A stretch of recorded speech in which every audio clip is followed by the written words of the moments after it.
Hello बच्चों, राम राम नमस्कार। कैसे हो भाई सब लोग। आज हम लोग आ चुके हैं भाई हमारे लेक्चर नंबर 3 के ऊपर। आज के लेक्चर में वैसे हमें बोहर मॉडल को स्टडी करना था, लेकिन बोहर मॉडल से पहले कुछ इंपॉर्टेंट बातें हैं जो कि हमें पता होनी चाहिए। पहली इंपॉर्टेंट बात है भाई, लाइट क्या होती है और उसके दो नेचर कौन से होते हैं। डुअल नेचर ऑफ लाइट जो है, पार्टिकल वर्सेस वेव नेचर, ये कौन से दो नेचर होते हैं, ये हमें समझना है। साथ में बोहर मॉडल पढ़ने से पहले हमें स्पेक्ट्रम के बारे में भी पता होनी चाहिए कि भाई स्पेक्ट्रम आखिर होता क्या है। तभी हम लोग जो है हाइड्रोजन का लाइन स्पेक्ट्रम वगैरह बहुत अच्छे से एक्सप्लेन कर पाएंगे। तो इसलिए हमने क्या किया भाई, बोहर मॉडल को लेक्चर नंबर 4 पे शिफ्ट कर दिया है। थर्ड में पहले हम लोग पढ़ने वाले हैं dual nature of light, particle versus wave. दो नेचर होते हैं रेडिएशन के, लाइट के, जो कि है पार्टिकल नेचर और वेव नेचर। इन्हीं दो नेचर को आज के लेक्चर में हमें स्टडी करना है। तो आप लोग जल्दी से लाइक शेयर सब्सक्राइब कर दीजिए। फॉर्मेलिटी कंप्लीट करते हैं और हम लोग करते हैं भाई हमारे लेक्चर नंबर 3 की शुरुआत जल्दी से। तो सबसे पहले स्टडी करते हैं भाई developments leading to Bohr's atomic model. ये कुछ एक डेवलपमेंट्स थी जो कि बोहर के मॉडल देने से पहले हुई थी। मतलब कुछ साइंटिस्ट ने वेरियस डिस्कवरी पहले से की थी, जिस इंफॉर्मेशन को बाद में बोहर ने यूज किया और अपना मॉडल दिया। तो इन्हीं को हमें आज स्टडी करना है। Radiation poses dual nature. Radiation के दो नेचर होते हैं, एक होता है वेव नेचर, दूसरा होता है पार्टिकल नेचर। अब डिफरेंट साइंटिस्ट्स ने अलग अलग नेचर को फिनोमिना के जरिए स्टडी किया। जैसे कि मैक्सवेल ने और क्लर्क ने, इन दोनों ने वेव नेचर को एक्सप्लोर किया कुछ फिनोमिना को स्टडी करके ऑफ कोर्स। और पार्टिकल नेचर जो है, ये स्टडी किया प्लैंक ने और आइंस्टाइन ने। तो इस तरीके से दोनों नेचर की जो है खोज हुई थी। तो आज के लेक्चर में हम लोग क्या पढ़ने वाले हैं भाई, इन साइंटिस्ट ने जो भी डिफरेंट डिफरेंट एक्सपेरिमेंट्स किए थे उनको हम भी समझने वाले हैं। जो नॉलेज बोहर के पास थी मॉडल देने से पहले, वो नॉलेज आज के लेक्चर में हमारे पास भी आ जाएगी। हो सकता है बोहर के फोर्थ लेक्चर पढ़ने से पहले हम अपना ही कोई एटॉमिक मॉडल दे दें, है ना। इसलिए हमें पहले एडवांस में वो सब स्टडी करनी है जो कि बोहर ने की थी। ठीक है भाई। वेव नेचर ऑफ रेडिएशन, इसको हम लोग करते हैं डिटेल में स्टडी। वेव नेचर का क्या मतलब है। Maxwell suggested that when electrically charged particles move under acceleration, they produce alternating electric and magnetic field। तो मैक्सवेल एक साइंटिस्ट थे, जे क्लर्क मैक्सवेल। उन्होंने क्या पाया भाई, जब भी कोई चार्ज्ड पार्टिकल जैसे कि इलेक्ट्रॉन वो मूव करता है स्पेस में, तो मूव करने के साथ साथ ही वो एक अल्टरनेटिंग इलेक्ट्रिक और मैग्नेटिक फील्ड बनाता हुआ चलता है। ये बताया था मैक्सवेल ने कि जैसे ही कोई पार्टिकल मूव करेगा वो एक फील्ड बनाता हुआ चलेगा। मैग्नेटिक और इलेक्ट्रिक फील्ड इस तरीके से बनाता हुआ चलेगा। जैसे कि इस फिगर के अंदर मैं आपको देख के बताता हूँ कि आखिर मैक्सवेल साहब कहना क्या चाह रहे थे। देखो, इलेक्ट्रॉन है, मान लो यहाँ से मूव कर रहा है इस तरीके से। तो जैसे जैसे इलेक्ट्रॉन मूव कर रहा है इस रास्ते से, ये डायरेक्शन ऑफ प्रोपगेशन है, तो उसकी मूवमेंट के साथ साथ इस तरीके से मैग्नेटिक फील्ड भी बनता हुआ चल रहा है और इस तरीके से इलेक्ट्रिक फील्ड भी बनता हुआ चल रहा है। तो यही बताया था मैक्सवेल ने, जब भी कोई चार्ज पार्टिकल मूव करेगा, जैसे इलेक्ट्रॉन यहाँ पर लेफ्ट से राइट मूव कर रहा है, तो इस तरीके से दो परपेंडिकुलर अल्टरनेटिंग फील्ड जनरेट करता हुआ वो पार्टिकल चलने वाला है। ये हो गई भाई हमारी पहली स्टेटमेंट। और इस तरीके का जब मूवमेंट होता है, जब चार्ज पार्टिकल के मूव करने से फील्ड जनरेट हो जाते हैं, उसी को एक वेव हम लोग बोला करते हैं। ठीक है। These fields transmit in the form of waves. ये जो फील्ड है ये कैसे ट्रेवल कर रहे हैं, ये जो इलेक्ट्रिक फील्ड और मैग्नेटिक फील्ड ये जो ट्रेवल कर रहे हैं, ये एक वेव की फॉर्म में ट्रेवल कर रहे हैं।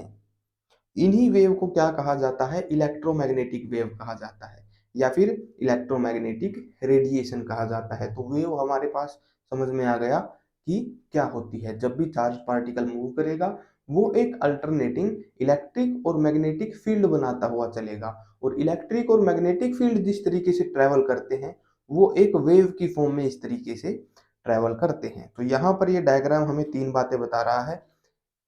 इलेक्ट्रॉन मूव कहाँ पर कर रहा है और उसकी मूवमेंट के हिसाब से फील्ड कैसे क्रिएट हो रहे हैं, और तीसरी बात वो फील्ड मूव कैसे कर रहे हैं। ये तीनों बातें हमें समझ में आ गई। अब वेव के बारे में थोड़ी-सी और एडिशनल इन्फॉर्मेशन मैं आपको देता हूँ भाई। वेव को हम लोग कैसे बता सकते हैं देखो, कुछ इस तरीके की वेव होती है, इस तरीके से अल्टरनेटिंग फील्ड के अंदर ये झूलती हुई ट्रैवल करती है, ठीक है? इस तरीके से। मान लो ये एक सिंपल सी वेव मैंने बना दी। अब इस वेव की कुछ प्रॉपर्टीज होती हैं बहुत सिंपल सी देखो। यहाँ से ये वेव शुरू हुई और यहाँ से ये ट्रैवल करके यहाँ पर आ गई और यहाँ से फिर ये नीचे की तरफ ट्रैवल करके ऊपर आ गई। अब ऐसा करके इसने क्या किया, अपने ट्रैवल का एक सर्कल पूरा कर लिया, एक साइकिल इसने यहाँ पर कंप्लीट कर लिया। तो इस एक साइकिल की लेंथ को हम लोग वेव लेंथ कहते हैं भाई, वेव लेंथ इसको बोला जाता है वेव लेंथ। अभी यहाँ पर देखो, एक वेव कितने एल्टीट्यूड को टच कर रही है उसको बोला जाता है क्रस्ट। क्रस्ट का क्या मतलब है देखो, यहाँ पर ये दो सेक्शन से आपको दिख रहे होंगे, एक नीचे की तरफ और एक ऊपर की तरफ। तो हाईएस्ट एल्टीट्यूड जो ये टच कर रही है वो है भाई ये पॉइंट, जो कि लगभग यहाँ पर टच कर रहा है, इसको बोला जाता है भाई क्रस्ट। और लोवेस्ट एल्टीट्यूड ये कितना टच कर रही है भाई, ऑलमोस्ट इतना टच कर रही है, इसको बोला जाता है ट्रफ। इसको क्या बोला जाता है, ट्रफ। तो ये होते हैं क्रस्ट और ट्रफ। क्रस्ट हो गया हाईएस्ट एल्टीट्यूड वाला पॉइंट और ट्रफ हो गया नीचे वाला पॉइंट। अभी यहाँ पर कुछ और बातें भी मैं आपको बताता हूँ। वेवलेंथ आप लोग समझ गए भाई क्या होती है वेव के अंदर। अब मैं आपको बताता हूँ फ्रीक्वेंसी क्या होती है देखो। फ्रीक्वेंसी का सीधा सा मतलब है कि एक सेकंड के अंदर कितनी वेव्स हैं जो कि पास हो रही हैं, नंबर ऑफ वेवलेंथ कितनी ट्रेवल करी गई है लाइट के द्वारा या फिर वेव के द्वारा, उसको बोला जाता है वेव की फ्रीक्वेंसी। वेव की फ्रीक्वेंसी का क्या मतलब है, number of wavelengths passing per unit time. तो इस तरीके से हम लोग डिफरेंट चीजों को डिफाइन करते हैं भाई इस वेव के अंदर, ठीक है? इस तरीके की ये वेव होती है। अच्छा, सारी की सारी वेव इस तरीके की नहीं होती। इलेक्ट्रोमैग्नेटिक वेव जो है वो इस तरीके की होती है जिसके अंदर इलेक्ट्रिक और मैग्नेटिक फील्ड दोनों परपेंडिकुलर एक दूसरे के ट्रेवल करते हैं। कुछ वेव थोड़ी सी अलग भी होती हैं, जैसे साउंड वेव हमने देखा है भाई। साउंड वेव कुछ कुछ ना इस तरीके की नजर आती है, आपने जरूर देखी होगी। तो ये एक अलग तरीके की थोड़ी सी वेव होती है। डिफरेंट तरीके की वेव्स होती हैं। इलेक्ट्रोमैग्नेटिक वेव जो होती है वो इस तरीके की होती है जो कि इस पर्पल और ग्रीन कलर के डायग्राम में दिखाया गया है। आई होप आप लोग वेव का मतलब जरूर समझ गए होंगे। हाँ जी, आगे पढ़ते हैं भाई। Electric and magnetic fields travel in perpendicular direction to each other as well as the direction of propagation of wave। यहाँ पर हमें क्या बताया गया है भाई, जो दो फील्ड होते हैं, इलेक्ट्रिक फील्ड जो कि ग्रीन कलर से दिखाया गया है और मैग्नेटिक फील्ड जो कि पर्पल कलर से दिखाया गया है, ये फील्ड एक दूसरे के भी परपेंडिकुलर रहते हैं और जो डायरेक्शन है वेव के प्रोपगेशन की देखो लेफ्ट से राइट, उसके भी परपेंडिकुलर रहते हैं।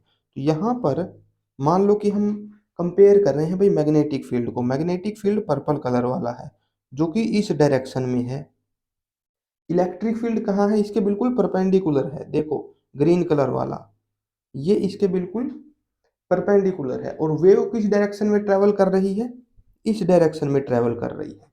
तो मतलब ये तीनों जो हैं, इलेक्ट्रिक फील्ड की डायरेक्शन, मैग्नेटिक फील्ड की डायरेक्शन और जिस डायरेक्शन में वेव आगे बढ़ रही है उसकी डायरेक्शन, तीनों ही परपेंडिकुलर हैं एक दूसरे के। तो इलेक्ट्रिक और मैग्नेटिक फील्ड जो है वो एक दूसरे के भी परपेंडिकुलर ट्रेवल करती है और जिस डायरेक्शन में वेव प्रोपगेट हो रही है उसके भी परपेंडिकुलर ट्रेवल करती है। ये डायरेक्शन की बात हो गई भाई इलेक्ट्रोमैग्नेटिक वेव की। आगे हम लोग थोड़ा सा पढ़ते हैं भाई इलेक्ट्रोमैग्नेटिक स्पेक्ट्रम का मतलब।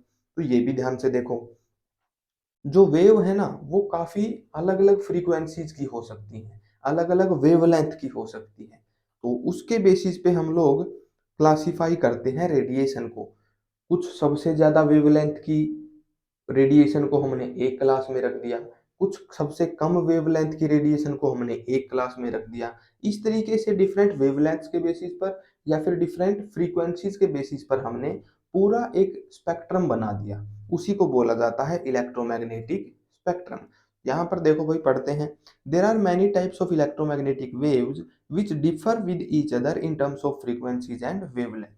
काफी सारी इलेक्ट्रोमैग्नेटिक रेडिएशन होती है जो कि एक दूसरे से कैसे अलग होती हैं भाई, फ्रीक्वेंसीज की टर्म में उनकी फ्रीक्वेंसीज अलग होती हैं, उनकी वेवलेंथ्स अलग होती हैं। इस तरीके से काफी तरीके की इलेक्ट्रोमैग्नेटिक वेव्स हमारे पास होती हैं। नेक्स्ट है भाई, electromagnetic spectrum consist of electromagnetic waves arranged in order of increasing wavelength and decreasing frequency. ये जो एक बॉक्स सा बनाया हुआ है ना, असल में यही हमारा इलेक्ट्रोमैग्नेटिक स्पेक्ट्रम है। इलेक्ट्रोमैग्नेटिक स्पेक्ट्रम में अगर मैं आपको बताऊं कि असल में होता क्या है, इलेक्ट्रोमैग्नेटिक स्पेक्ट्रम में और कुछ भी नहीं होता, डिफरेंट टाइप की इलेक्ट्रोमैग्नेटिक रेडिएशन होती है। जैसे कि देखो gamma ray, X ray, UV, visible, IR, microwave, FM, am और लॉन्ग रेडियो वेव्स। तो ये डिफरेंट तरीके की इलेक्ट्रोमैग्नेटिक रेडिएशन को increasing order of wavelength and decreasing order of frequency के अंदर अरेंज हम लोग कर देते हैं, और इससे मिलके जो स्पेक्ट्रम बनता है उसको बोला जाता है इलेक्ट्रोमैग्नेटिक स्पेक्ट्रम। यहाँ पर बीच में देख सकते हो भाई आप, एक विजिबल रीजन है बहुत नैरो सा। हमारे जो ऑब्जर्वेबल कलर्स होते हैं वो इसी के अंदर आते हैं, ठीक है। तो इसको बोला जाता है electromagnetic spectrum. All these radiations travel with same speed in vacuum. जितनी भी रेडिएशन है सबकी स्पीड वैक्यूम में बिल्कुल सेम रहती है। वैक्यूम का मतलब है जहां पर मैटर प्रेजेंट नहीं होता, जहां पर कोई गैस नहीं होती, ऑक्सीजन नहीं होती, एयर नहीं होती, वहां पर सिर्फ एम्प्टी स्पेस होता है। मान लो कि हम लोग अगर ऐसी जगह पर पहुंच जाएं स्पेस में जहां पर किसी भी ऑब्जेक्ट की, किसी भी प्लेनेट की ग्रेविटी का असर नेग्लिजिबल है, हो ही नहीं रहा, तो उसको वैक्यूम बोलेंगे। तो वैक्यूम के अंदर अगर ये रेडिएशन अगर आ गई तो बिल्कुल सेम स्पीड के साथ में ट्रेवल करेगी, और वो स्पीड क्या है, 3 मल्टीप्लाइड बाई 10⁻⁸। कोई भी रेडिएशन हो, x ray, gamma ray, UV ray, infrared, फर्क नहीं पड़ता, सबकी स्पीड सेम रहती है। ठीक है भाई, आगे बढ़ते हैं। अब कुछ एक प्रॉपर्टीज की हम लोग डेफिनेशंस पढ़ लेते हैं भाई, जो मैंने एक वेव के अंदर आपको प्रॉपर्टीज बताई थी। देखो, फ्रीक्वेंसी क्या होती है, number of waves passing through a point in 1 second. कोई वेव हमारे पास थी, मान लो इसका एग्जांपल मैं आपको लेता हूँ।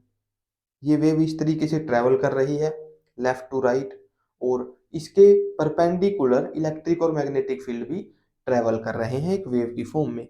अब यहाँ पर देखो, इस पाथ के ऊपर कोई भी पॉइंट चूज कर लो, मैंने मान लो ये वाला पॉइंट चूज कर लिया, ठीक है। 1 सेकंड में यहां से कितनी वेव पास करेंगी, उसी को बोला जाता है फ्रीक्वेंसी। ये होती है भाई फ्रीक्वेंसी। तो फ्रीक्वेंसी क्या हो गई, it is the number of waves passing through a point in 1 second. इसकी जो यूनिट होती है वो होती है भाई पर सेकेंड, मतलब सेकेंड की पावर -1, या फिर सेकेंड इनवर्स को ही हम लोग हर्ट्ज भी बोलते हैं। ये बात आप लोग जरूर से ध्यान रखना, हर्ट्ज का मतलब और कुछ भी नहीं है, सेकेंड इनवर्स ही है। 1 हर्ट्ज का सीधा सा मतलब है 1 सेकेंड इनवर्स। फ्रीक्वेंसी वगैरह से रिलेटेड जब हम लोग कैलकुलेशन करेंगे वहां काम आएगी ये बातें, ठीक है। यूनिट ध्यान से समझते रहना सबकी। वेवलेंथ देखो, it is the distance between two crusts और टू ट्रफ्स। या तो दो क्रस्ट, मान लो ये दो क्रस्ट हमने ले लिए, इनके बीच की जो डिस्टेंस होती है वही होती है भाई वेवलेंथ, उसको लैम्डा से हम लोग डिनोट करते हैं। अब यहाँ पर लेंथ जो है, वेवलेंथ एक लेंथ ही तो है, लेंथ की ऐसा यूनिट तो मीटर होती है, लेकिन वेव बहुत छोटी होती है, वेवलेंथ बहुत कम होती है, इसलिए इसको मीटर में मापने का कोई सेंस नहीं बनेगा। इसको मापा जाता है नैनोमीटर के अंदर। नैनोमीटर काफी छोटी यूनिट है लेंथ की। अगर मैं आपको बताऊं भाई नैनोमीटर में और मीटर में क्या रिलेशन था, सीधा सा रिलेशन था भाई, 1 नैनोमीटर जो है वो बराबर था 10⁻⁹ मीटर के। इतनी छोटी होती है nanometre as compare to metre. 1 metre के अंदर 10⁻⁹ नैनोमीटर होंगे, या फिर 1 नैनोमीटर के अंदर 10⁻⁻⁹ मीटर्स होंगे। ये रिलेशन था वेवलेंथ का नैनोमीटर का मीटर के साथ। नेक्स्ट हम लोग पढ़ते हैं भाई वेव नंबर। अब वेव नंबर एक और अलग टर्म है फ्रीक्वेंसी और वेवलेंथ से। वेव नंबर का टर्म ना स्पेक्ट्रोस्कोपी में ज्यादा होता है, खास करके इंफ्रारेड स्पेक्ट्रोस्कोपी जब हम लोग पढ़ते हैं, बॉन्ड्स वगैरह के वाइब्रेशन से जो डील करती है, उसके अंदर वेव नंबर का भी यूज होता है। तो वेव नंबर का न्यूमेरिकली मतलब हमें जरूर समझना चाहिए। It is the number of wavelengths in one unit length. एक यूनिट लेंथ के अंदर, वो लेंथ कितनी भी हम लोग मान सकते हैं। मान लो 1 मीटर के अंदर अगर हम लोग ये देख रहे हैं कि कितनी वेवलेंथ्स प्रेजेंट है, तो वहां पर वेव नंबर की यूनिट हो जाएगी मीटर इनवर्स। इसका क्या मतलब है, देखो मान लो हमें ये पता लगाना है भाई 1 मीटर कोई लेंथ है हमारे पास, तो 1 मीटर लेंथ के अंदर कितनी सारी वेवलेंथ प्रेजेंट होंगी। देखो जैसे यहाँ पर ये एक वेवलेंथ हो गई, ये दो वेवलेंथ हो गई, यहाँ पर इस तरीके से कितनी वेवलेंथ प्रेजेंट हैं 1 यूनिट लेंथ के अंदर। 1 यूनिट लेंथ मतलब कि 1 मीटर भी हो सकता है, 1 सेंटीमीटर भी हो सकता है, उसको बोला जाता है वेव नंबर। इसको डिनोट करते हैं मीटर इनवर्स से या फिर सेंटीमीटर इनवर्स से। अब यहाँ पर एक छोटी सी बात आप लोग समझो, अगर हम लोग वेव नंबर को मीटर इनवर्स में डिनोट कर रहे हैं तो इसका मतलब क्या हो जाएगा भाई, 1 मीटर के अंदर कितनी सारी वेवलेंथ प्रेजेंट है। अगर हम इसको वेव नंबर को 1 सेंटीमीटर में रिप्रेजेंट कर रहे हैं तो इसका मतलब हो जाएगा 1 सेंटीमीटर के अंदर कितनी सारी वेवलेंथ प्रेजेंट है। न्यूमेरिकली अगर हम लोग इसका मतलब देखें भाई, न्यूमेरिकली ये बहुत सिंपल होता है। ये होता है वेव नंबर और ये 1/वेवलेंथ के इक्वल होता है, 1/लैम्डा के इक्वल होता है। तो यहाँ पर एनर्जी का फॉर्मूला भी मैंने लिखा हुआ है भाई। ये फॉर्मूला भी है जो हमें न्यूमेरिकल वगैरह सोल्व करने में काम आएगा। बहुत सिंपल सा फॉर्मूला है, E is equal to h mu. एच यहाँ पर होता है प्लैंक्स कांस्टेंट, जिसकी वैल्यू नीचे लिखी गई है 6.626 multiplied by 10⁻⁻34 joule second. Joule energy की यूनिट होती है, सेकेंड टाइम की यूनिट होती है। प्लैंक्स कांस्टेंट की यूनिट यहाँ पर है जूल सेकेंड। अब यहाँ पर ये जो v है भाई, ये वेलोसिटी नहीं है, ये v फ्रीक्वेंसी है, इसको असल में म्यू बोला जाता है। तो E हो गई हमारे पास एनर्जी, H हो गया प्लैंक्स कांस्टेंट और म्यू हो गई फ्रीक्वेंसी। यहां पर ये इंपॉर्टेंट फॉर्मूला हमारे पास बन गया, E is equal to h mu.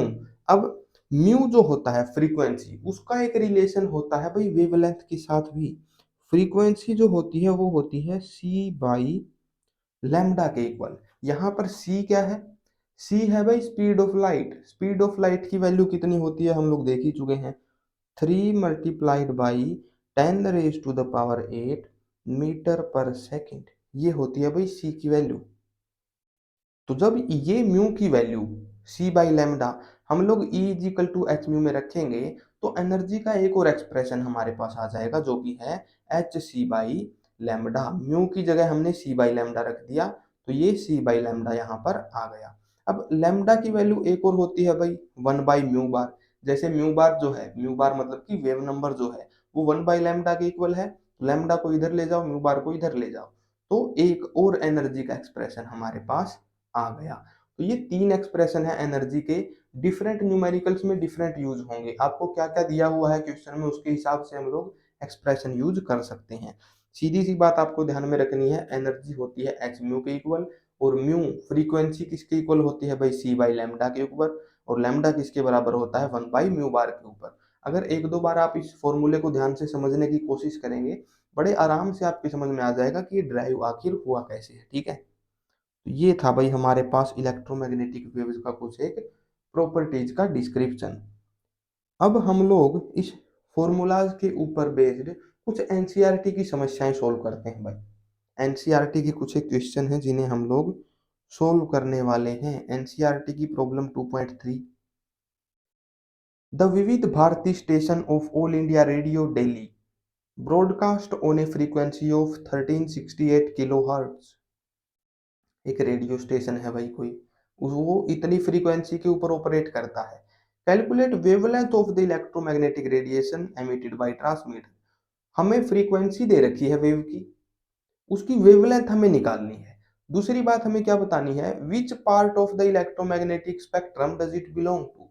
Electromagnetic spectrum जो इतना बड़ा होता है, उसके अंदर काफी सारी रेडिएशन होती है, तो कौन से पार्ट से ये बिलोंग करती है। क्या ये एक्सरे है, गामा रे है, या फिर रेडियो वेव है। देखो अगर एक ये रेडियो स्टेशन है तो थ्योरेटिकली देखें तो रेडियो फ्रीक्वेंसी के अंदर ही आनी चाहिए इसकी भी फ्रीक्वेंसी। खैर हम मैथमेटिकली कैलकुलेट करते हैं भाई। फ्रीक्वेंसी हमको दी है 1368 किलो हर्ट्ज। हमें क्या निकालनी है भाई, वेवलेंथ निकालनी है। तो म्यू हमें पता है क्या होता है भाई, सी बाई लेमडा होता है। लेमडा किसके बराबर हो जाएगा, देखो लेमडा को लेफ्ट ले जाओ, म्यू को राइट साइड ले जाओ, तो सी बाई म्यू के बराबर हो जाएगा। अब क्या करना है भाई, हमें बस वैल्यूज पुट करनी है। सी क्या था, स्पीड ऑफ लाइट, जिसकी वैल्यू थी 3 मल्टीप्लाइड बाई 10⁸ मीटर पर सेकेंड। डिवाइड करना है इसको फ्रीक्वेंसी से जो है 1368 किलो हर्ट्ज। अब यहाँ पर एक इंपॉर्टेंट बात आती है भाई, हर्ट जो है, हर्ट जो सेकंड इनवर्स के बराबर होता है, लेकिन किलो हर्ट सेकंड इनवर्स के बराबर नहीं होगा। तो अगर हमें यूनिट्स को यहाँ पर कैंसिल करना है तो हमें हर्ट्ज की बजाय सेकंड इनवर्स में वैल्यू चाहिए। तो सबसे पहले तो देखो 1368 किलो हर्ट्ज, इसको हम लोग हर्ट्ज में अगर कन्वर्ट करना चाहते हैं तो 1000 से मल्टीप्लाई कर देंगे। तो यहाँ पर ये एक्सप्रेशन हमारे पास कुछ इस तरीके का बन गया। सी की वैल्यू को हमने नहीं छेड़ा, 1368 को हमने 1000 से डिवाइड कर दिया। अब ये वैल्यू हर्ट्ज में आ गई भाई, हर्ट्ज के बराबर हो गई। और हर्ट्ज को हम लोग सेकंड इनवर्स लिख ही सकते हैं, क्योंकि हर्ट्ज और सेकंड इनवर्स तो एक ही बात है। अब सेकंड इनवर्स से सेकंड इनवर्स कैंसिल हो जाएगा और यहाँ पर ये लैम्डा की वैल्यू हमारे पास आ जाएगी 3 multiplied by 10⁸ divided by 1368 multiplied by 10⁻³ metres. ये वैल्यू हमारे पास मीटर में आने वाली है भाई। अब हम लोग क्या करते हैं, इलेक्ट्रोमैग्नेटिक स्पेक्ट्रम को जरा देखते हैं एक बार। हमारे पास जो वेवलेंथ्स की वैल्यूज हैं वो किस यूनिट में दी हुई है भाई, मीटर के अंदर ही दी गई है। स्पेक्ट्रम में देखो लैम्डा की वैल्यूज कहाँ गई, ये रही, मीटर के अंदर ही दे रखी है। तो हम लोग डायरेक्टली यहीं से बड़े आराम से निकाल पाएंगे। ठीक है, चलिए जी, निकालते हैं इसका फाइनल आंसर। कैलकुलेटर जिंदाबाद, कैलकुलेटर। हाँ जी, कैलकुलेटर से इसका आंसर आ रहा है 219.3 के आसपास। इतने मीटर आ गई है भाई वेवलेंथ। अब हम लोग देखते हैं कि ये स्पेक्ट्रम के किस रीजन से बिलोंग करती है। देखो 219 मीटर है, ध्यान में रखना।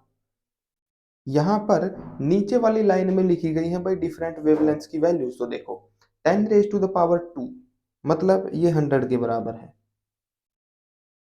और 10⁻⁴ ये 10,000 के बराबर है। ठीक है, तो हमारी वैल्यू आई है भाई 219। 219 यहीं कहीं होगा, इन दोनों के बीच में ही होगा। और ये जो पूरा रीजन है यहाँ से लेकर के पूरा पीछे तक, ये पूरा रेडियो वेव्स का रीजन है। ये है शॉर्ट रेडियो वेव्स और ये पीछे वाली है लॉन्ग रेडियो वेव।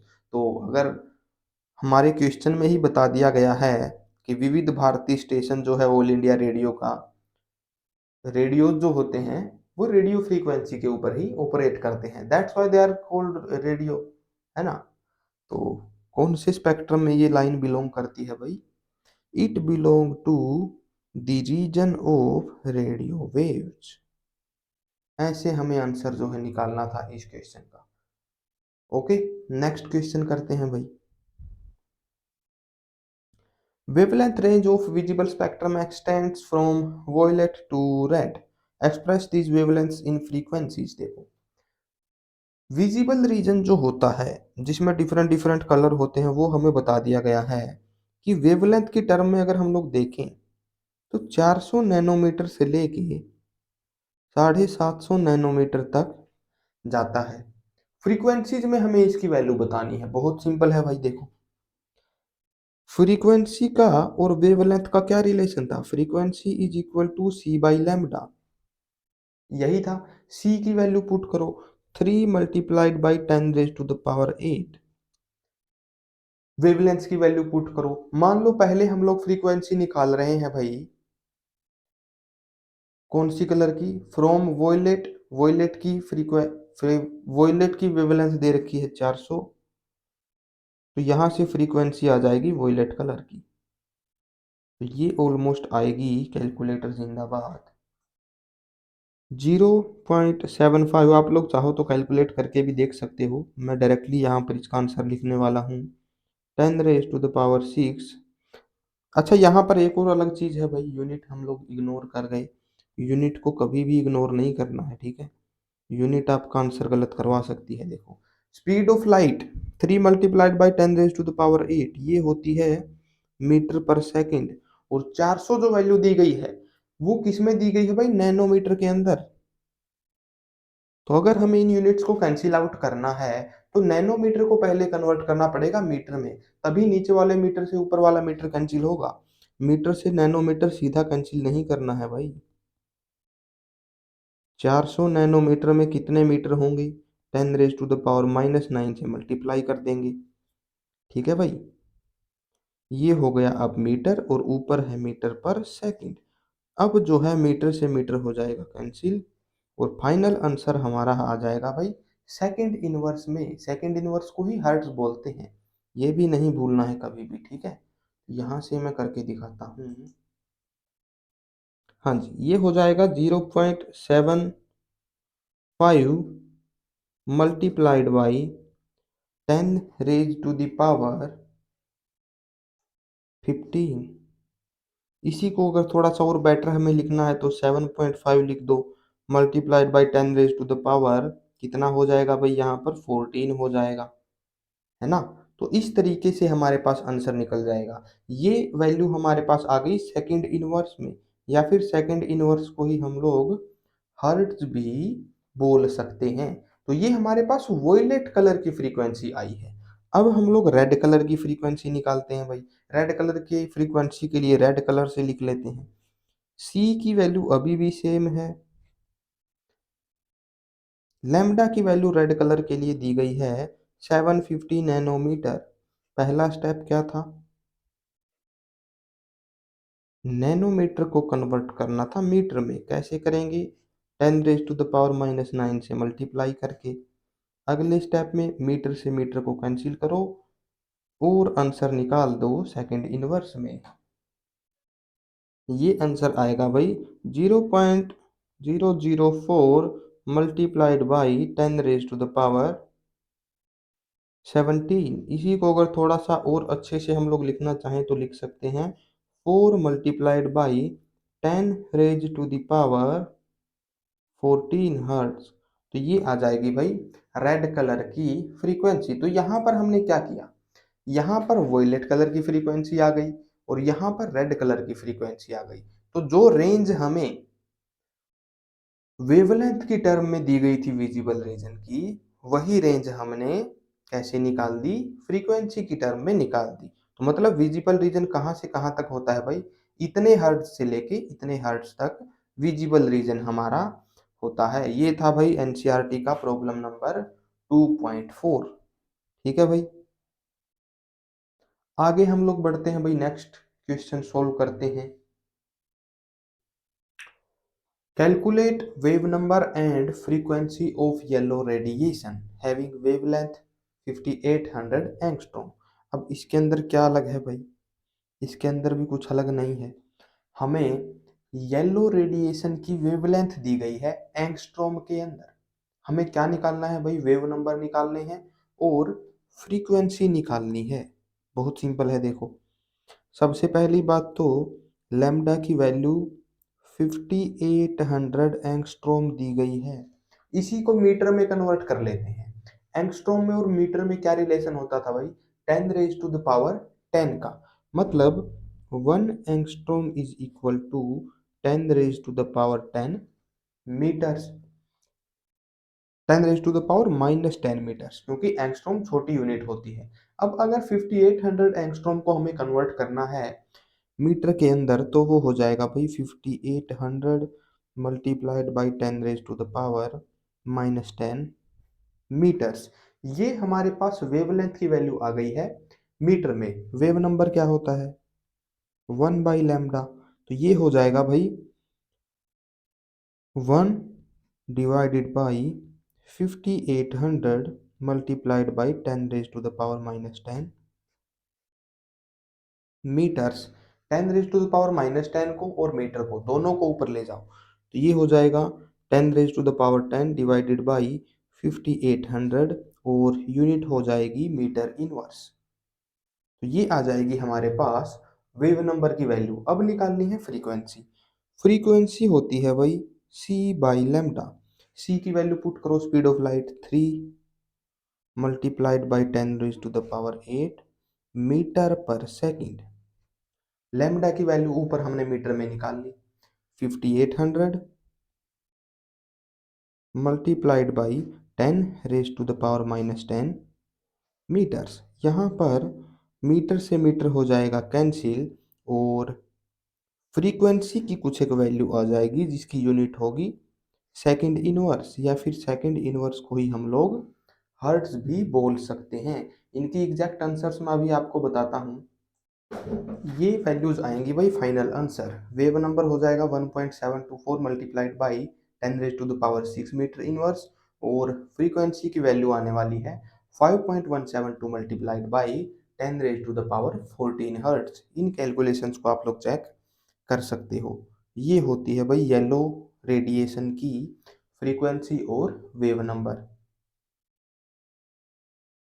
आगे हम लोग नेचर की बात करते हैं भाई। हमने फॉर्मूला समझ लिया एनर्जी वगैरह का, है ना। उस एनर्जी को, वेव की एनर्जी को कैसे हमें रिलेट करना है उसकी फ्रीक्वेंसी से और वेवलेंथ से और वेव नंबर से, ये तीनों भी हमने समझ लिए। अब हम लोग प्रैक्टिकल एक्सपेरिमेंट्स की फिनोमिनाज की बात करते हैं। Some phenomena explain that light also contain some particles of a specific mass. यहाँ पर कुछ एक फिनोमिना को हम लोग डिस्कस करने वाले हैं। उन फिनोमिना से हमें क्या पता चलेगा, लाइट सिर्फ एक वेव नहीं है, उसके अंदर कुछ मास के पार्टिकल भी होते हैं, कुछ मैटर भी प्रेजेंट होता है लाइट के अंदर। जैसे कि ये फिनोमिना हमारे पास है black body radiation, photo electric effect, heat capacity of solid, hydrogen का line spectrum.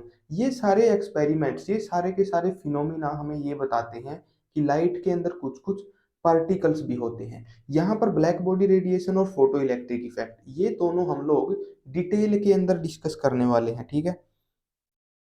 Black body radiation से समझते हैं भाई आखिर पार्टिकल नेचर क्या है लाइट का। देखो, जैसे ही हम कुछ ऑब्जेक्ट्स को गर्म करते हैं, हीट करते हैं, तब उनके अंदर एक प्रॉपर्टी शो होती है। वो एक स्पेसिफिक टाइप की रेडिएशन को एमिट करने लग जाते हैं।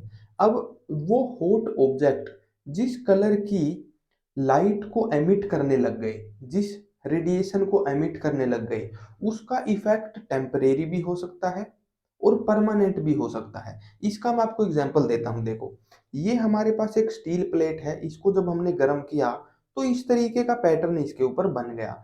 अब जैसे ही ये प्लेट ठंडी हुई, उसके बावजूद भी ये पैटर्न यहाँ से गया नहीं, ये कलर की प्रॉपर्टी इसने बिल्कुल रिटेन कर ली। तो इस तरीके का एक कलराइज्ड पैटर्न हो जाता है। तो बेसिकली क्या किया हमने, एक स्टील प्लेट को जैसे ही गर्म किया तो वो एक सर्टेन टाइप की रेडिएशन को एमिट करने लग गया। यहाँ पर येलो कलर की, यहाँ पर पिंक कलर की, यहाँ पर ब्लू कलर की। अब इससे हमें क्या पता चलता है, देखो, हीट करने से ना मैटर की प्रॉपर्टी कुछ ऐसे चेंज हुई कि वो रेडिएशन एमिट करने लग गया। मैटर के अंदर से यहाँ पर रेडिएशन निकल रही है।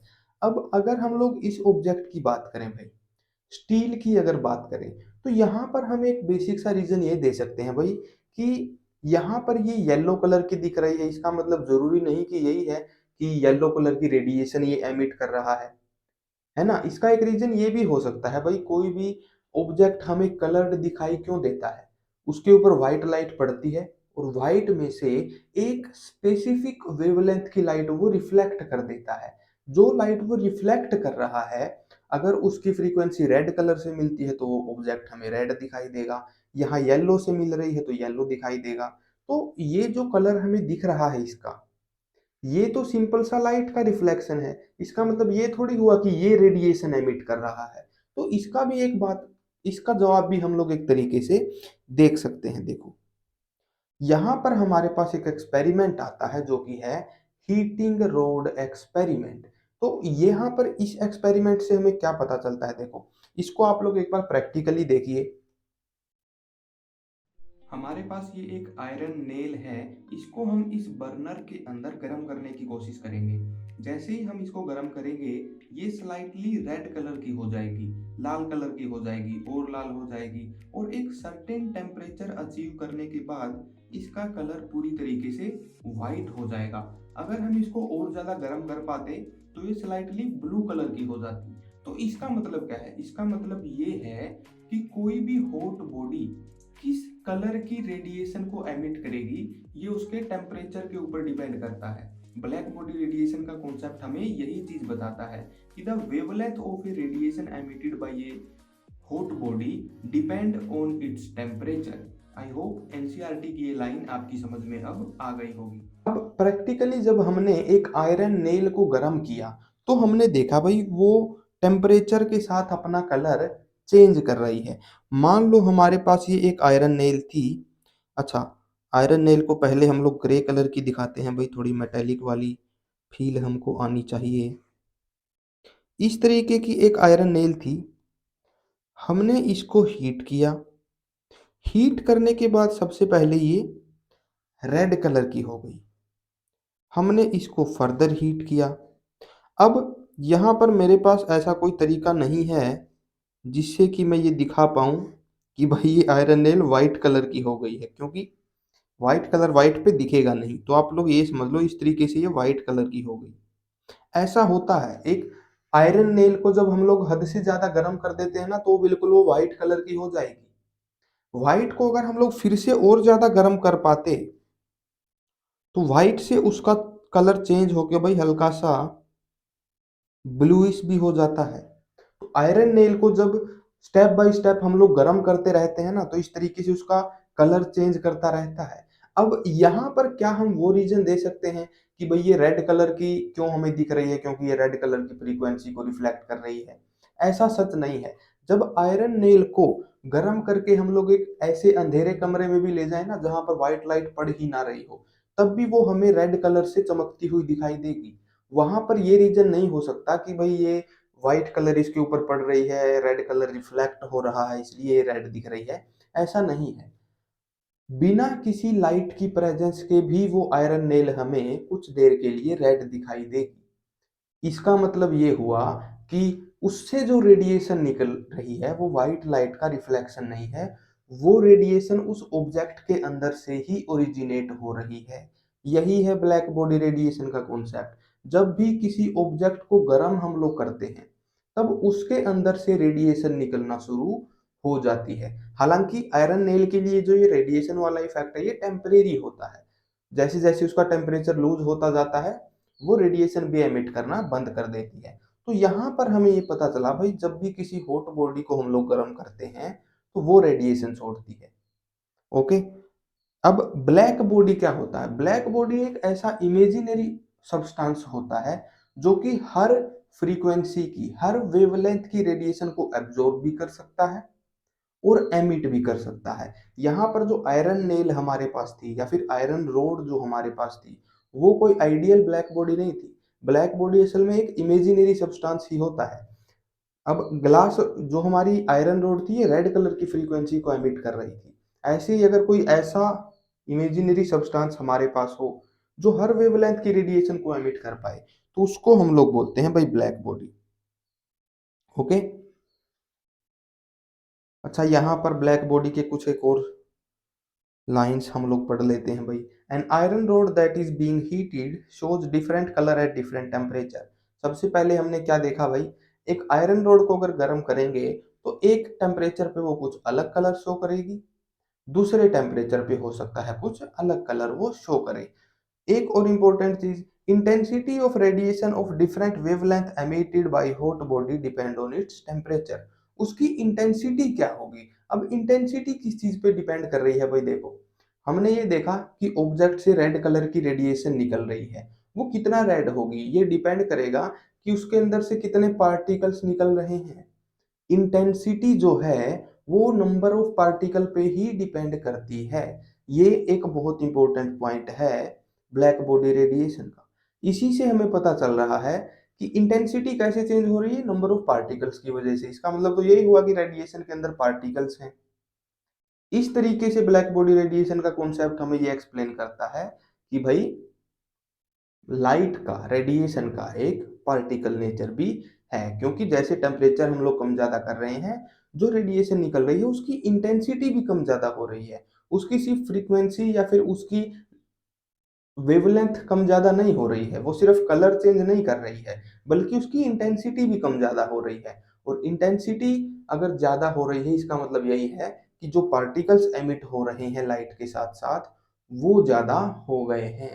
तो टेम्परेचर के साथ में इंटेंसिटी वेरी कर रही है, इसका मतलब नंबर ऑफ पार्टिकल्स एमिटेड भी वेरी कर रहे हैं टेम्परेचर के साथ। इससे ये प्रूव होता है कि ब्लैक बॉडी रेडिएशन का कॉन्सेप्ट हमें ये बता रहा है कि लाइट के अंदर कुछ तरीके के पार्टिकल्स प्रेजेंट हैं। अब ब्लैक बॉडी की एक छोटी सी डेफिनेशन हम लोग पढ़ते हैं। Black body is an imaginary body which can absorb or emit the radiations of all frequencies. The radiation emitted by black body are known as black body radiations. Black body एक ऐसा imaginary substance है जो हर frequency और हर wavelength की light को absorb भी कर सकता है और एमिट भी कर सकता है। ये एक कॉन्सेप्ट था भाई ब्लैक बॉडी रेडिएशन का, और ये हमें पता चल गया कि हाँ, लाइट का कुछ पार्टिकल नेचर भी होता है। रेडिएशन के अंदर कुछ ना कुछ तरीके के पार्टिकल्स भी होते हैं। ये ब्लैक बॉडी रेडिएशन का कॉन्सेप्ट हमें यहाँ पर बता रहा है।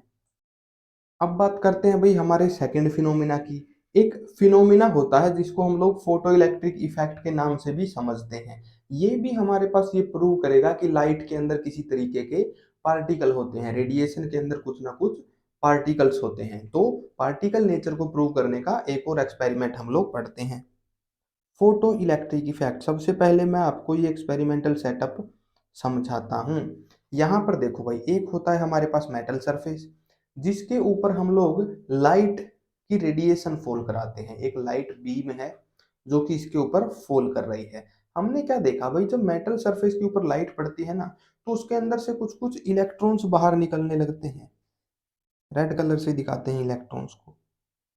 इलेक्ट्रॉन्स बाहर निकल सकते हैं, और ये इलेक्ट्रॉन्स को अगर हम लोग एक वोल्टेज के दौरान एक वोल्टेज अप्लाई करवा दें, जैसे यहाँ पर एक पॉजिटिव सरफेस हमने अप्लाई करवा दिया, ये देखो एक पॉजिटिव इलेक्ट्रोड यहाँ पे बना दिया, तो इलेक्ट्रॉन क्या करेंगे, पॉजिटिव इलेक्ट्रोड की तरफ मूव करेंगे। तो यहाँ पर एक कंडक्शन भी हो जाएगा, एक सर्किट कंप्लीट हो गया। एमीटर में हमें रीडिंग शो हो जाएगी, ये पता चल जाएगा कि करंट फ्लो हो रहा है। और करंट फ्लो हो रहा है, इसका मतलब क्या है भाई, यहाँ से इलेक्ट्रॉन जरूर निकल के इस पॉजिटिव इलेक्ट्रोड की तरफ गए हैं। ऐसे हमने प्रूव किया कि हाँ, यहाँ पर इलेक्ट्रॉन जो है निकल रहे हैं। तो रेडिएशन मेटल प्लेट पे फॉल कर रही है, मेटल प्लेट से इलेक्ट्रॉन निकल रहे हैं और वो पॉजिटिव चार्ज इलेक्ट्रोड की तरफ जा रहे हैं। ऐसे ये पूरा सर्कल कंप्लीट हो रहा है, और हमें पता चल रहा है कि यहाँ पर इलेक्ट्रॉन का इजेक्शन हुआ है। लाइट के फॉल करने से इलेक्ट्रॉन्स बाहर की तरफ निकले हैं। ये एक एक्सपेरिमेंट है जो कि परफॉर्म किया था एच हर्ट्ज ने। उसने क्या किया, मेटल सरफेस को एक्सपोज कर दिया to a beam of light, एक लाइट की बीम के आगे। As a result electrons got ejected from the surface of metal. इससे क्या हुआ, मेटल के सरफेस से इलेक्ट्रॉन निकल के ऊपर आ गए। The number of electron ejected depend on intensity of radiation. अब कितने इलेक्ट्रॉन यहाँ से निकलेंगे वो डिपेंड कर रहा था लाइट की इंटेंसिटी के ऊपर। यहां भी वही बात आ गई, नंबर ऑफ इलेक्ट्रॉन कितने निकल रहे हैं। अगर कम इंटेंसिटी हम लोग ले रहे हैं लाइट की, तब कम इलेक्ट्रॉन निकल रहे हैं। अगर ज्यादा इंटेंसिटी हम लोग ले रहे हैं तो ज्यादा इलेक्ट्रॉन निकल रहे हैं। सेम कॉन्सेप्ट हमने ब्लैक बॉडी रेडिएशन के अंदर भी देखा था। उसके अंदर भी क्या था, जो एक रेडिएशन की इंटेंसिटी होती है वो नंबर ऑफ पार्टिकल्स पे ही डिपेंड करेगी। लाइट की इंटेंसिटी बढ़ाने का सीधा सा मतलब यही है कि नंबर ऑफ पार्टिकल कितने आ रहे थे वो हमने बदल दिया, वो हमने बढ़ा दिया। तो यहां से भी यही प्रूफ होता है कि अगर हम लोग लाइट की इंटेंसिटी बढ़ा रहे हैं तो नंबर ऑफ इलेक्ट्रॉन कितने निकले हैं वो भी बढ़ गए। इससे भी यही प्रूव होता है कि लाइट जो है वो किसी तरीके के पार्टिकल्स को कैरी कर रही है। तो यहां से भी हमें यही चीज समझ में आती है। For every metal there is a certain minimum frequency below which the photo electric effect is not observed. इसका मतलब क्या है, देखो कोई भी मेटल प्लेट है, इस मेटल की प्लेट के ऊपर ये डिपेंड करेगा कि अगर इस मेटल प्लेट से इलेक्ट्रॉन निकलवाने हैं तो लाइट जो है हमें किस फ्रीक्वेंसी की डालनी होगी। इसका रीजन क्या है, इसका रीजन ये है, हमें पता है भाई जो इलेक्ट्रॉन होते हैं वो एटम के अंदर ऑर्बिट्स में घूम रहे होते हैं। अगर उन इलेक्ट्रॉन्स को हमें ऑर्बिट से बाहर निकालना है तो एक डेफिनेट एनर्जी हमें उनको देनी पड़ती है। अगर लाइट की जो एनर्जी है वो इतनी है ही नहीं कि उन इलेक्ट्रॉन्स को जंप करवा पाए तो वहां पर इलेक्ट्रॉन बाहर नहीं निकलेंगे। तो लाइट के अंदर भी एक स्पेसिफिक एनर्जी होनी चाहिए, या फिर हम ऐसे भी बोल सकते हैं लाइट के अंदर भी एक स्पेसिफिक फ्रीक्वेंसी की रेडिएशन होनी चाहिए जिससे कि इलेक्ट्रॉन बाहर निकल सके। एक मिनिमम वैल्यू होती है हर मेटल के लिए, वो हमें चाहिए ही होगी। नीचे देखते हैं भाई, kinetic energy of ejected electron increase with increase in frequency of radiation. जो इंसिडेंट रेडिएशन है, लाइट की जो रेडिएशन है उसकी फ्रीक्वेंसी अगर हम लोग बढ़ा देते हैं तो उससे इलेक्ट्रॉन्स की काइनेटिक एनर्जी भी बढ़ जाती है। इलेक्ट्रॉन की स्पीड के साथ में मूव कर रहे हैं पॉजिटिवली चार्ज इलेक्ट्रोड की तरफ, वो भी बढ़ जाती है। तो यहाँ पर इलेक्ट्रॉन की स्पीड जो है, या फिर बोलें कि काइनेटिक एनर्जी जो है, वो भी लाइट की फ्रीक्वेंसी के ऊपर डिपेंड कर रही है। तो इस एक्सपेरिमेंट से दो ऑब्जर्वेशन हमारे पास आई हैं। पहली ऑब्जर्वेशन क्या है, नंबर ऑफ इलेक्ट्रॉन कितने निकलेंगे ये डिपेंड कर रहा है लाइट की इंटेंसिटी के ऊपर। इससे सीधा सीधा पार्टिकल नेचर प्रूव हो गया।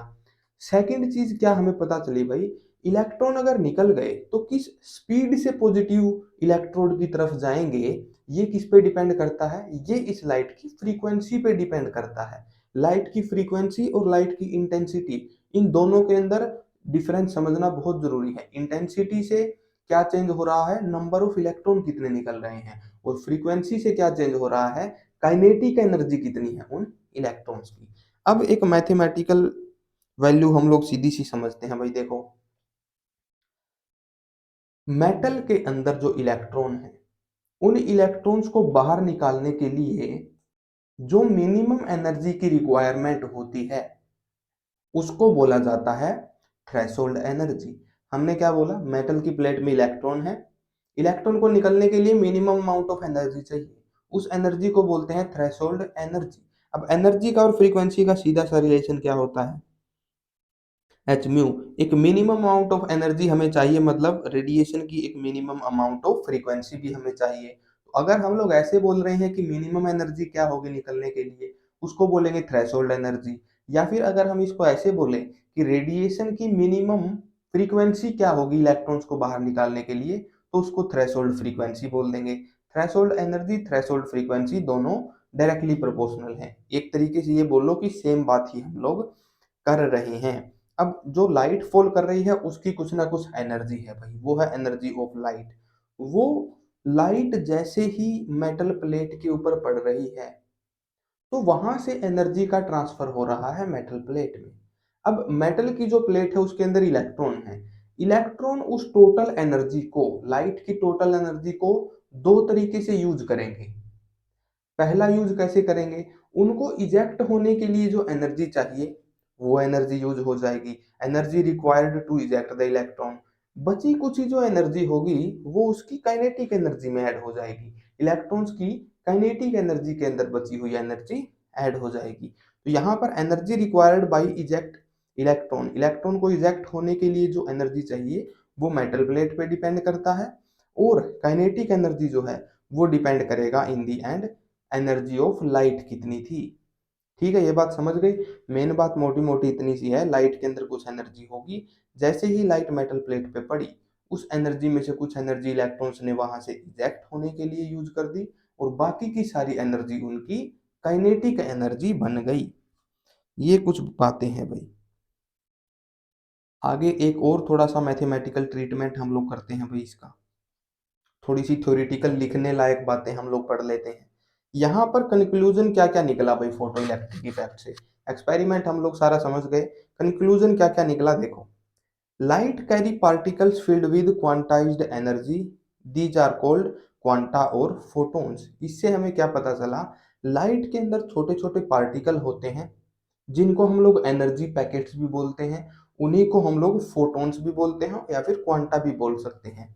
अब एक क्वांटा की जो एनर्जी होती है वो क्वांटाइज्ड होती है भाई। क्वांटाइज्ड का क्या मतलब है, देखो जैसे हमने इलेक्ट्रॉन के ऊपर चार्ज बोला था ना कि क्वांटाइज्ड होगा। देखो याद करो, मिलिकन ऑयल ड्रॉप मेथड में हमने क्या बोला था, एक ड्रॉप के ऊपर जितना चार्ज होगा वो क्वांटाइज्ड होगा। इसका रीजन क्या था भाई, इसका रीजन सिंपल सा था, या तो वो चार्ज एक इलेक्ट्रॉन की वजह से होगा, अगर एक इलेक्ट्रॉन की वजह से चार्ज होता तो उसको हम लोग ई बोल देते, दो इलेक्ट्रॉन की वजह से अगर चार्ज होता तो टू ई बोल देते, थ्री इलेक्ट्रॉन की वजह से अगर चार्ज होता तो थ्री इलेक्ट्रॉन ऐसा हम लोग बोल देते। तो चार्ज जो है वहां पर क्वांटाइज्ड था। यहां पर भी सेम बात है, एक फोटोन की एनर्जी अगर एच म्यू है, एक उस एनर्जी पैकेट की, एक पार्टिकल की एनर्जी अगर एच म्यू है, तो लाइट के अंदर ऐसा तो नहीं होगा कि लाइट का आधा पार्टिकल फॉल कर गया, लाइट का 1.5 पार्टिकल फॉल कर गया, ऐसा तो नहीं हो सकता। इसीलिए हम लोग क्या बोलते हैं भाई, जो ये एनर्जी है ना ये भी क्वांटाइज्ड है। एक क्वांटा की एनर्जी होती है एच म्यू। अगर मान लो किसी इलेक्ट्रॉन पर एक भी क्वांटा फॉल नहीं किया, वो इलेक्ट्रॉन इजेक्ट ही नहीं होगा, वहां पर एनर्जी हो जाएगी जीरो। यहां पर ये जो लिखी हुई है, अगर वन क्वांटा फॉल कर रहा है तो वहां पर एनर्जी हो जाएगी एच म्यू, दो कर रहे हैं तो टू एच म्यू। तो ये जो डिफरेंट एनर्जी है ये भी क्वांटाइज्ड होगी, एच म्यू का ही इंटीग्रल मल्टीपल होगी, है ना। इस तरीके से हम लोग बोल सकते हैं भाई कि जो एनर्जी है वो क्वांटाइज्ड रहेगी।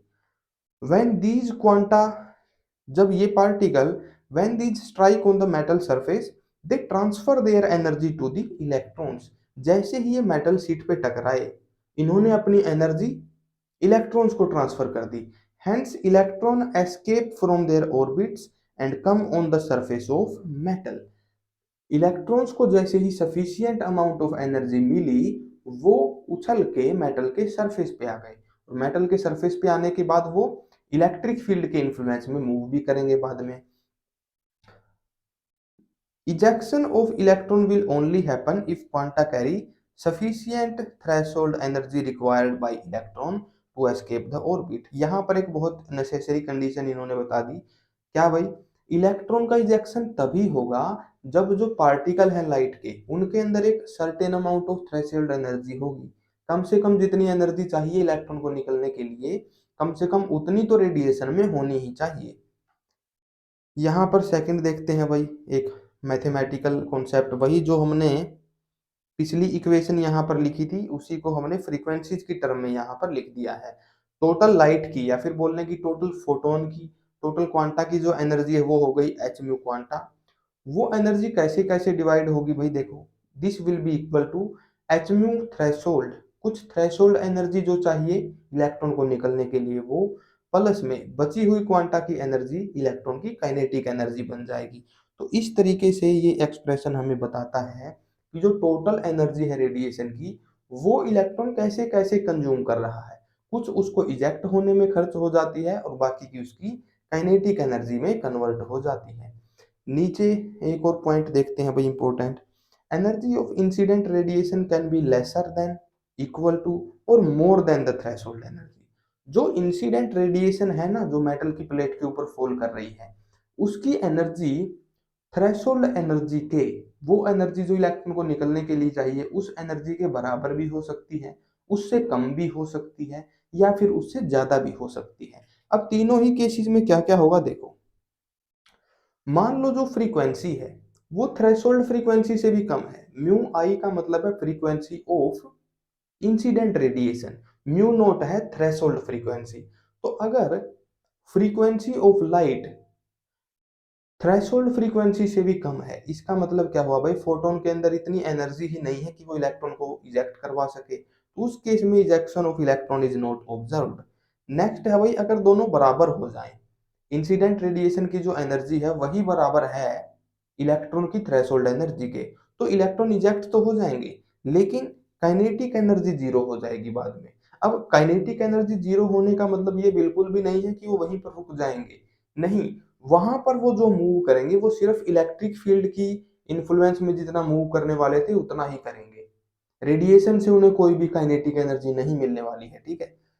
नेक्स्ट हम लोग देखते हैं भाई, थर्ड क्या है, अगर उस रेडिएशन की एनर्जी ज्यादा है थ्रेशोल्ड एनर्जी से, तब क्या होगा, इलेक्ट्रॉन्स इजेक्ट भी हो जाएंगे और बची हुई एनर्जी उनकी काइनेटिक एनर्जी भी बढ़ा देगी।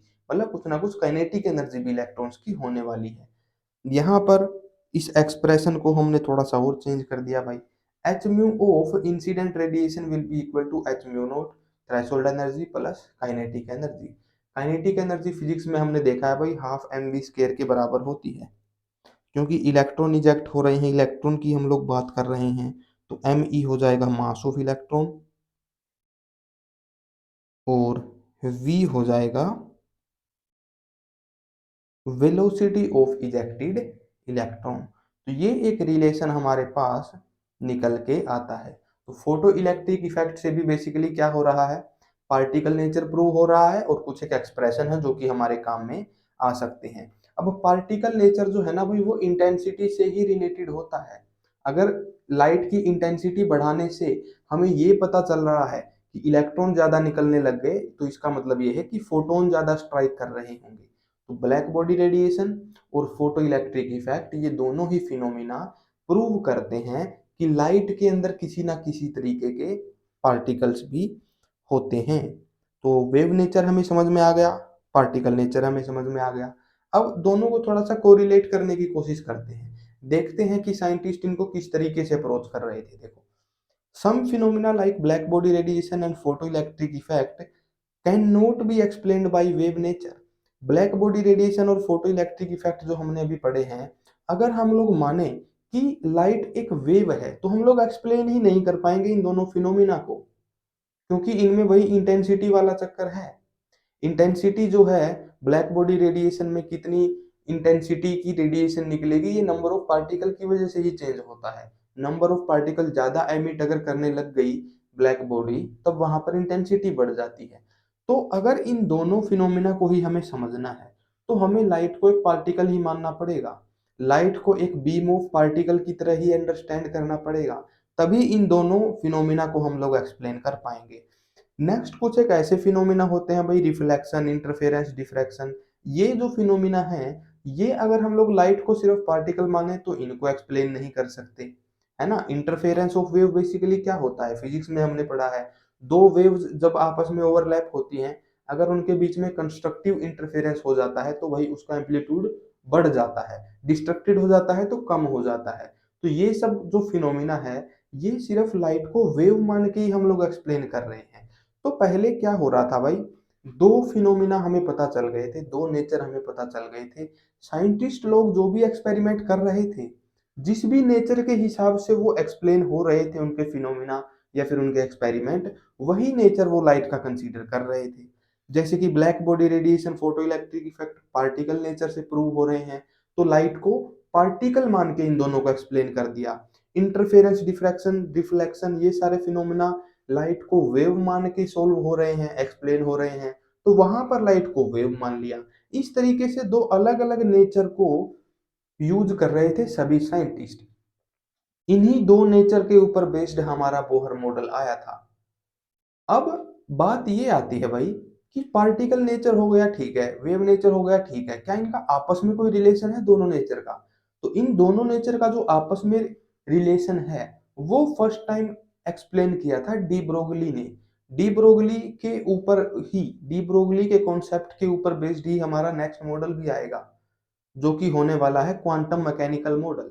तो उसकी बात बाद में होगी। तो अभी के लिए आप लोग ये समझ लो, लाइट के दो नेचर होते हैं, वेव नेचर, पार्टिकल नेचर। कुछ फिनोमिना लाइट को वेव मान के एक्सप्लेन होते हैं और कुछ फिनोमिना लाइट को पार्टिकल मान के एक्सप्लेन होते हैं। बोहर मॉडल इनके बाद आया। अब तक भी साइंटिस्ट्स को ये नहीं पता था कि इन दोनों नेचर्स में आपस में रिलेशन क्या है, वो बाद में आएगा। बोहर मॉडल के भी बाद में डी ब्रोगली के एक्सपेरिमेंट से प्रूव होगा कि इन दोनों के बीच में रिलेशन आखिर होता क्या है। तो आज के दिन हमने यही पढ़ा है भाई, दो नेचर पढ़े हैं रेडिएशन के, वेव को समझा है, फ्रीक्वेंसी, वेवलेंथ, वेव नंबर, ये सब समझा है। इस तरीके से हमने डुअल नेचर समझा है आज के दिन लाइट का। आज का चैप्टर जो था, आज का लेक्चर बहुत ज़्यादा ही थ्योरेटिकल था, इसके अंदर एक्सपेरिमेंटल कुछ ज़्यादा था भी नहीं, थ्योरेटिकली ही हमें सब कुछ समझना था। तो हो सकता है आज थोड़ा सा लिखने का काम ज़्यादा हो गया हो। कुछ एक एग्जाम्पल्स ट्राई करते हैं भाई, एनसीईआरटी के प्रॉब्लम्स है वो हम लोग सोल्व करते हैं। Problem 2.6, calculate energy of 1 mole of photons of radiation whose frequency is this. हमें एनर्जी निकालनी है 1 मोल फोटोन की, जिसकी फ्रीक्वेंसी हमें दे रखी है, ठीक है भाई। अच्छा, ये जो फ्रीक्वेंसी है ना, ये वेव की फ्रीक्वेंसी है। एक सिंगल फोटोन की वजह से जो वेव है उसकी फ्रीक्वेंसी हमको दे रखी है। तो एनर्जी ऑफ 1 फोटोन यहाँ से कितनी हो जाएगी, एच म्यू के बराबर हो जाएगी। एच म्यू के बराबर हो जाएगी। हमें निकालनी है 1 मोल फोटोन की एनर्जी। तो एनर्जी ऑफ 1 मोल फोटोन ये कितनी हो जाएगी भाई, एन एच म्यू। एन क्या है भाई, यहाँ पर number of photons in 1 mole. H mu अगर एक फोटोन की है तो 1 मोल की कितनी हो जाएगी, एन एच म्यू। अब नंबर ऑफ मोल अगर 1 है तो फोटोन उसमें कितने होंगे, 6.022 मल्टीप्लाइड बाई 10⁻23। आगे रखो भाई प्लैंक कांस्टेंट की value, 6.626 multiplied by 10⁻34 joule second. Unit बहुत ध्यान से पुट करनी होती है भाई, ठीक है। नेक्स्ट फ्रीक्वेंसी की वैल्यू, फ्रीक्वेंसी की वैल्यू दे रखी है 5 मल्टीप्लाइड बाई 10⁻14 हर्ट्ज। हर्ट्ज का मतलब होता है सेकंड इनवर्स। मैं यहाँ पर सेकंड इनवर्स ही लिख रहा हूँ क्योंकि हमें कैंसिल आउट करके फाइनल आंसर किस में निकालना है भाई, जूल में निकालना है, क्योंकि हम लोग एनर्जी निकाल रहे हैं। एनर्जी की यूनिट जूल ही होती है। सेकंड इनवर्स से सेकंड कैंसिल। यहाँ पर अगर आप इसे सोल्व करोगे तो आपका आंसर आ जाएगा 199.5 मल्टीप्लाइड बाई 10⁻³ जूल्स। ये आपका आंसर आ जाएगा। अगर आपको किलो जूल में निकालना है तो इसको 1000 से डिवाइड कर दो, 199.5 किलो जूल इतनी एनर्जी हो जाएगी भाई 1 मोल फोटोन की, अगर फ्रीक्वेंसी ऑफ रेडिएशन ये यहाँ पर दे रखा है। तो इस तरीके से हम लोगों ने एनर्जी निकाल ली 1 मोल फोटोन की। सिंपल सा जो एक्सप्रेशन हमने किया था वही काम आएगा हमेशा एनर्जी के लिए। E is equal to h mu is equal to h C by lambda is equal to h c mu bar. पहला रिलेशन फ्रीक्वेंसी की टर्म में, दूसरा वेवलेंथ की में, और तीसरा वेव नंबर की में। इस तरीके से एनर्जी के 3 रिलेशन हमने किए थे। नेक्स्ट क्वेश्चन पढ़ते हैं भाई, थोड़ा सा और इंटरेस्टिंग क्वेश्चन हमारे पास है। A 100 watt bulb emit monochromatic light of wavelength 400 nanometre. एक मोनोक्रोमेटिक लाइट बल्ब है भाई, मतलब एक ही कलर की रेडिएशन वो दे रहा है। उस रेडिएशन की वेवलेंथ है इतनी और बल्ब की पावर है इतनी। कैलकुलेट करना है नंबर ऑफ फोटोन एमिटेड पर सेकंड बाय द बल्ब। ये बहुत इंटरेस्टिंग क्वेश्चन है, बस आपको पावर का फॉर्मूला पता होना चाहिए। पावर होती है भाई energy changed in per unit time. ये होता है पावर का फॉर्मूला। अब अगर हमें निकालना है कि 1 सेकंड में कितने फोटोन एमिट हुए, तो टाइम को यहां से क्या रख दो, 1 सेकंड रख दो सीधा सा। पावर है भाई 100 वाट। अब वाट जो है ना भाई, अगर हम लोग यूनिट की बात करें, वाट सीधी सीधी बराबर होती है जूल पर सेकंड की। सिंपल। तो 100 वाट को हम लोग 100 जूल पर सेकंड भी लिख सकते हैं। एनर्जी की वैल्यू यहाँ से कुछ ना कुछ आएगी। टाइम जो है हमें 1 सेकंड लेना है, क्योंकि 1 सेकंड में ही हमें निकालना है कितने फोटोन एमिट हुए। तो यहाँ पर देखो, ये सेकंड ऊपर जाएगा तो इस सेकंड इनवर्स बन जाएगा, यहाँ से ये दोनों कैंसिल ही होने वाले हैं। तो एनर्जी की वैल्यू यहाँ पर आ जाएगी 100 जूल। तो बल्ब की पावर 100 वाट है, 1 सेकंड में इतनी एनर्जी वो लूज करने वाला है। अब ये जो एनर्जी है ना भाई, ये एनर्जी टोटल एनर्जी है। जितने भी फोटोन एमिट हो रहे हैं उस बल्ब से, उन सब की मिला के ये एनर्जी है। एक फोटोन की एनर्जी हम लोग इस वेवलेंथ से निकाल सकते हैं।